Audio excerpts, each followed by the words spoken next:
If crusty, bakery-style sourdough baguettes feel a little intimidating, this method is going to change everything. These beginner-friendly sourdough baguettes are light, airy, and beautifully crisp on the outside, and once you understand the process, they're actually really achievable at home. We start by bringing everything together into a shaggy dough and letting it rest. This step helps fully hydrate the flour and sets you up for a much smoother dough.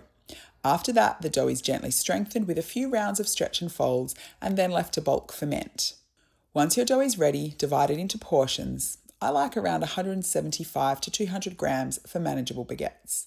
Lightly pre-shape each piece into a round and let them rest before shaping. Then flatten into a rectangle, fold it in on itself and use the bench to create tension as you roll it into that classic baguette shape. Gently taper the ends and place them onto a floured cloth to help hold their shape. Let them proof at room temperature for a couple of hours and then into the fridge for a cold ferment. This is where all that incredible flavour develops. I like to leave these overnight if I can. When you're ready to bake, preheat your oven nice and hot with your cast iron pan inside.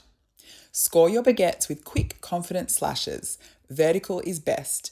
Then bake with the lid on for steam before finishing uncovered to get that deep golden crust. Crisp, airy, and honestly so satisfying. Homemade baguettes are absolutely worth the effort.